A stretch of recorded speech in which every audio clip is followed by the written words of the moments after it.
at both destroying different types of weapon systems in former Soviet Union, former Soviet countries. The president and then Senator Lugar worked, and a program was approved in 2006, largely as basically as an offshoot of Nunn-Lugar to deal strictly with conventional weapons. So over the years, again, dating back to the collapse of the Soviet Union and then extended in 2006 with then Senator Obama and Senator Lugar, a renewed investment on ensuring that conventional weapons also didn't fall into the hands of people that we didn't want to see have them. I think we were in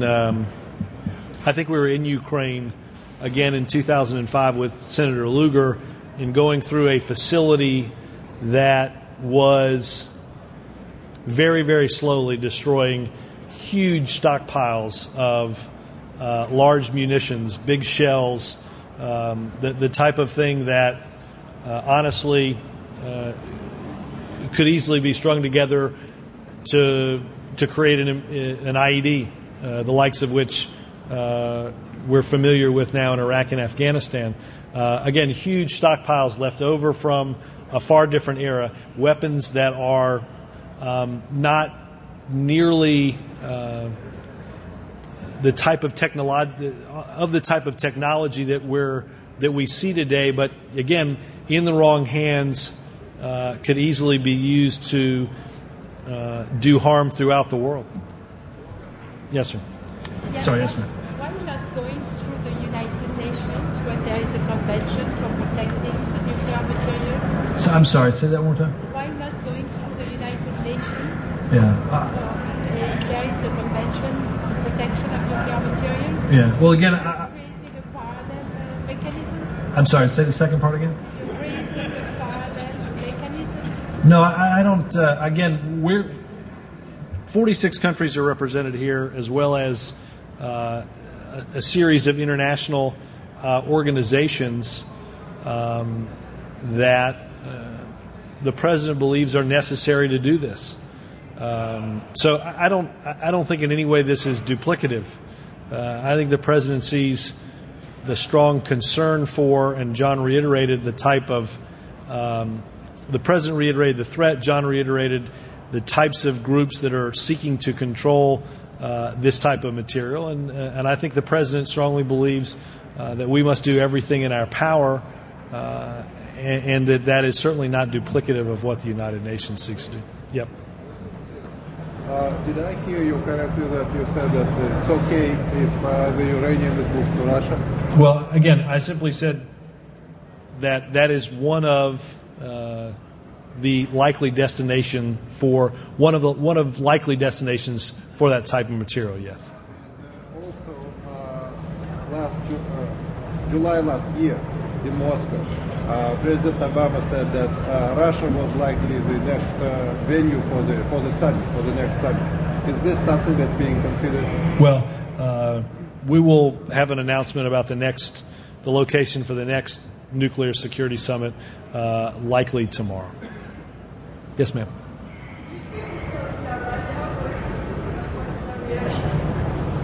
I'm sorry. Do we take to Saudi Arabia?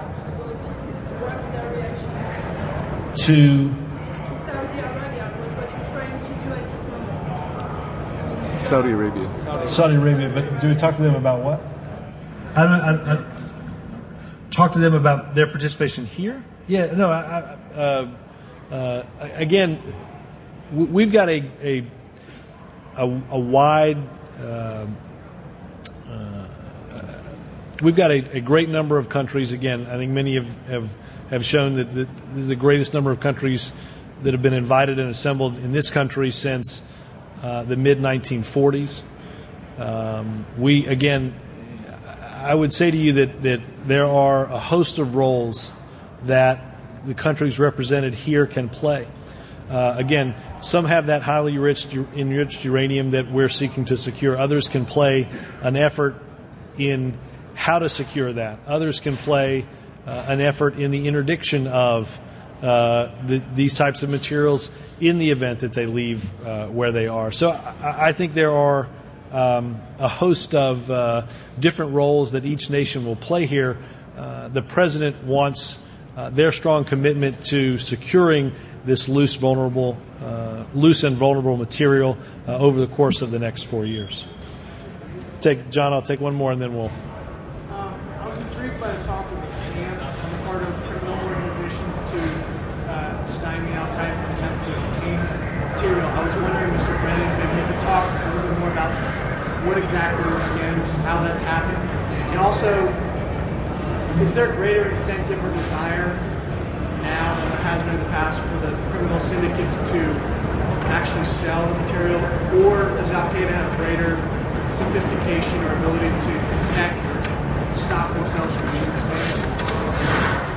So there have been a number of instances over the years that we know that criminal organizations have tried to sell materials that they claim are fizzle materials. Fortunately, most of these instances have turned out to be scams, red mercury, other types of scams that are out there. We know that Al-Qaeda has been taken by some of them, but we know that Al-Qaeda has not been deterred at the same time. And so they have tried to develop within the organization the expertise that would allow them to distinguish between that which is a scam and that which isn't.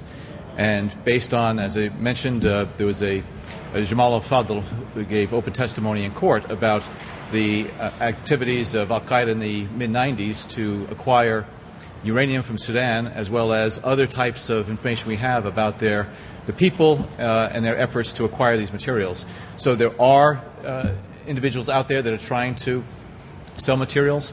What we need to do is to make sure that none of that material is real, but we are also aware of instances where there has been serious concern that materials that are being discussed have the characteristics and composition of fizzle material. Thank you, guys. Yep. Senator Hatch's charitable remarks about possibly being on the Supreme Court? Look, guys, we will have many weeks to play, to spin the big wheel and play the name game.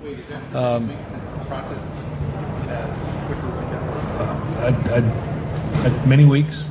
I have no doubt that I get many calls before 6 a.m. each morning. We'll play the name game. I will say this. We appreciate Senator Hatch's addition. I think the President has identified in Secretary Clinton a job he thinks she's doing, a capacity in which she's doing a wonderful job, and the President is going to keep her as his Secretary of State. I would say this. I think the portion of Senator Hatch's comments that have gone less noticed are the comments that he thinks this has the ability and the potential to get done quite quickly.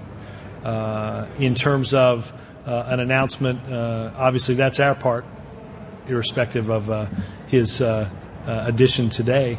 But I think it is quite constructive that we see from somebody as senior as Senator Hatch the role that he's played on the Judiciary Committee of moving a nominee through the process in a way that gets someone seated for the next term of the U.S. Supreme Court. Thank you.